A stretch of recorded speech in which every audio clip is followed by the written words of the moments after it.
السلام علیکم، امید کرتا ہوں کہ سب لوگ ٹھیک ہو گے۔ دیکھیے، ایک بار اس طرح ہوا کہ حضور صلی اللہ علیہ وسلم نے صحابہ کرام سے پوچھا کہ اب لوگ کو پتہ ہے کہ مفلس یعنی غریب کون ہے، تو انہوں نے جواب دیا کہ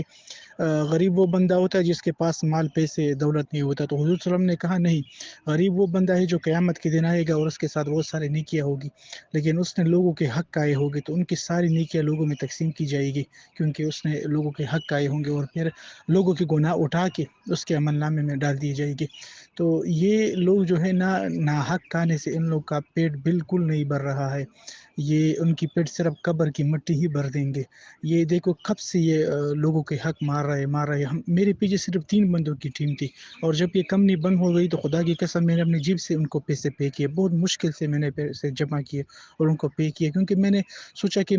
یہ لوگ میری وجہ سے اس کمپنی میں آئے ہیں اور مجھ پہ اعتبار کر کے آئے ہیں، تو میرے ضمیر نہیں مان رہا تھا کہ میں ان کو کہوں کہ بس کمپنی بھاگ گئی اور میں نے خود اپنے جیب سے ان کو پیسے پے کیے۔ ابھی سیف الرحمان کو دیکھ لے، کروڑوں روپے کی گاڑیوں میں گھومتا ہے، ان کی جو ٹیم آتی ہے، اگر ایک گاڑی بھی بیچ دے تو ان کے 50,000 1,000 یعنی 50,000 1 لاکھ والے جو بندے ہیں اس سے کو لوگوں کا بھلا ہو سکتا ہے اس سے۔ لیکن یہ وہ جاوید خان صاحب کی بات ہے کہ دینا ہی نہیں چاہتے۔ وہ جب اسلام آباد آتے ہیں، 5 اسٹار جگہ ہوٹل ہے، سرینا ہے کہ کیا ہے، مجھے تو پتہ نہیں ان کا کتنا خرچہ آتا ہے۔ ان کی ساری ٹیم وہاں 5 اسٹار ہوٹل میں اسٹے کرتی ہے 2-3 دنوں کے لیے، تو لاکھوں کا خرچہ ہوتا ہے۔ تو کیا وہ لاکھوں روپے غریبوں کو نہیں دے سکتے؟ جو بڑے انویسٹر ہے بیفور یو میں وہ تو کم ہوں گے، کروڑوں والے، ان کے ساتھ وہ میٹنگ رکھ لیتا کہ دیکھیے میرا کس ڈائریکشن میں چل رہا ہے، اور ان کو وہ اعتماد میں لیتے، اور چھوٹے انویسٹر ان کو وہ پے کر دیتا تو بات ختم ہو جاتی، لیکن ان کی نیت ہی نہیں ہے پے کرنے کا۔ اور راجہ ریاض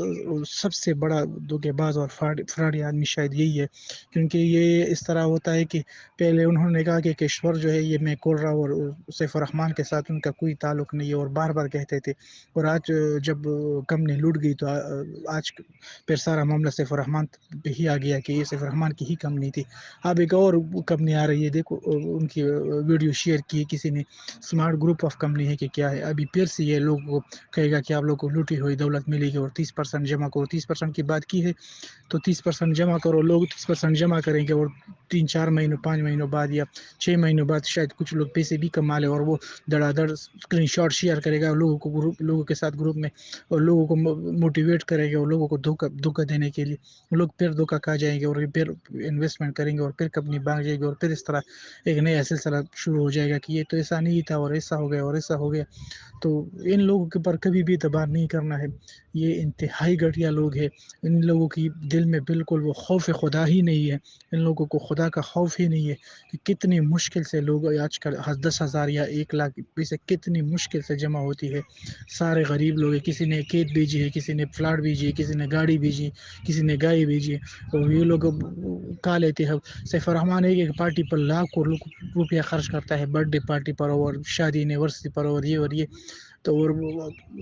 3-4 بیماریاں اس کو، بڑی بڑی شوگر ہے اور ہیپاٹائٹس سی ہے اور بلڈ پریشر ہے، اور بیوی بچے اس کو چھوڑ کے چلے گئے ہیں۔ ابھی ایک اور ماڈل سے شادی کی ہے، لیکن اب بھی اس کو عقل نہیں آ رہی ہے، اب بھی خدا کا خوف نہیں ہے۔ خدا تعالیٰ ان لوگوں کو ذلیل و برباد کرے کہ کس طرح لوگوں کو انہوں نے تکلیف سے پہنچایا ہے۔ یعنی زندگی میں جو سخت ترین تکلیف مجھے پہنچا ہے وہ ان بیفور یو کی وجہ سے ہے، اور ان SRG کی وجہ سے، اور ان لوگوں کی وجہ سے ہے، اور یہ ہماری پہلی ایکسپیرینس تھی، اور انشاءاللہ نیکسٹ ٹائم پوری کوشش کریں گے ان چیزوں سے بچ کے رہنا ہے۔